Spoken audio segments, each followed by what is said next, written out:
मिट्टी का बेटा जो पत्थर से भी मजबूत निकला, बाबा साहेब अम्बेडकर। महाराष्ट्र का एक छोटा सा गांव महू, वहां एक बच्चा पैदा हुआ। नाम रखा गया भीमराव। पिता फौज में थे, सख्त मिजाज, अनुशासन के पक्के। माँ बेहद शांत और संस्कारी थी। भीमराव के पैदा होते ही लोगों ने अपनी नाक बोहे सिकोड़ ली। क्योंकि वो अछूत माने जाने वाले समाज से थे। किसी ने उन्हें मुंह नहीं लगाया, कोई बच्चा उनके साथ नहीं खेलता। लेकिन उनके माता पिता ने कहा, बेटा अगर पढ़ाई में ध्यान लगाएगा तो यही लोग एक दिन तेरा नाम लेंगे। भीमराव ने ये बात अपने दिल में बसा ली। भीमराव स्कूल गए, लेकिन क्या मिला? जब पानी पीना होता तो वो खुद से हाथ नहीं लगा सकते थे। एक ऊंची जाति का चपरासी आता, दूर से नल चलाता, तभी उन्हें पानी पीने को मिलता। अगर वो चपरासी किसी दिन छुट्टी पर हो तो उन्हें पूरा दिन प्यासा ही रहना पड़ता। कभी कभी भूखा भी रह जाते, क्योंकि स्कूल की रसोई में उनका खाना छूना मना था। एक दिन स्कूल में एक ऊंची जाति के लड़के ने कहा, तू क्यों आया है स्कूल? तेरी जात के लोग तो गंदगी साफ करते हैं। भीमराव ने कुछ नहीं कहा, लेकिन अंदर से एक आग जल उठी। उसी दिन उन्होंने अपने मन में ठान लिया, एक दिन ऐसा बनूंगा कि मेरी जाति नहीं, मेरा ज्ञान पहचाना जाएगा। भीमराव ने पढ़ाई में कमाल कर दिया, हर परीक्षा में टॉप। उनकी लगन देखकर बड़ौदा के राजा ने उन्हें स्कॉलरशिप दी, अमेरिका भेजा पढ़ने के लिए। अब सोचो, एक ऐसा लड़का जिसे गांव में पानी तक नहीं मिलता था, वो अमेरिका की कोलंबिया यूनिवर्सिटी में पढ़ रहा था। वहां जाकर उन्होंने देखा कि वहां कोई नहीं पूछता कि कौन ब्राह्मण है, कौन शूद्र। बस एक ही बात देखी जाती, क्या तुम काबिल हो? वहां से पढ़ाई पूरी करके लंदन गए, वहां भी कानून पढ़ा, अर्थशास्त्र में डॉक्टरेट की। इतना ज्ञान शायद किसी भारतीय के पास उस समय रहा हो। जब बाबा साहेब भारत लौटे तो उनके पास पद, पैसा, पहचान सब था। वो चाहते तो आराम की जिंदगी जी सकते थे, लेकिन नहीं, वे लौटे थे अपने समाज की लड़ाई लड़ने। उन्होंने देखा कि वही भेदभाव, वही छुआछूत, वही अपमान अब भी जिंदा है। लोग मंदिर में नहीं घुस सकते, कुएं से पानी नहीं निकाल सकते। तो फिर बाबा साहेब ने कहा, अब और नहीं।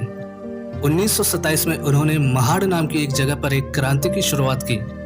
वहां एक तालाब था, लेकिन दलितों को वहां से पानी नहीं लेने दिया जाता था।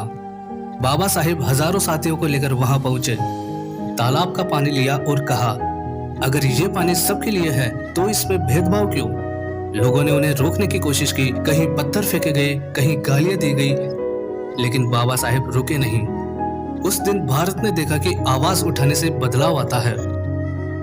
मनुस्मृति नाम की एक किताब में नीची जातियों के लिए अपमानजनक बातें लिखी गई थी। बाबा साहेब ने उसे पढ़ा और आग बबूला हो उठे। कहा, इस किताब को हम नहीं मानते, जो हमें इंसान से कम समझती है। उन्होंने 1927 में मनुस्मृति का दहन किया। ये एक प्रतीक था कि अब पुरानी बेड़ियों को तोड़ना जरूरी है। जब भारत आजाद हुआ तो सबसे बड़ी जिम्मेदारी बाबा साहेब को दी गई, भारत का संविधान बनाने की। अब सोचो, एक ऐसा इंसान जिसे स्कूल में पानी तक नहीं दिया गया था, वही आज पूरे देश का कानून बना रहा था। उन्होंने एक ऐसा संविधान रचा जिसमें सबको बराबरी का हक मिला, चाहे वो किसी भी जाति, धर्म, लिंग या वर्ग का हो। उन्होंने आरक्षण की व्यवस्था दी ताकि सदियों से दबे कुचले समाज को उठने का मौका मिल सके। बाबा साहेब ने महसूस किया कि केवल कानून से नहीं, मानसिक आजादी भी जरूरी है। उन्होंने लाखों लोगों के साथ बौद्ध धर्म अपनाया, क्योंकि वो एक ऐसा धर्म था जो समता, शांति और करुणा की बात करता था। उनका संदेश था, मैं हिंदू इसलिए नहीं हूँ क्योंकि मैं जानवरों जैसा जीवन जीने के लिए पैदा नहीं हुआ हूँ। और अंत में 6 दिसंबर 1956 को बाबा साहेब इस दुनिया से चले गए। लेकिन उनके विचार, उनके संघर्ष और उनका जीवन आज भी हर उस इंसान के दिल में है जो खुद को कमजोर समझता है। बाबा साहेब की कहानी से सीख जो दिल में उतर जाए।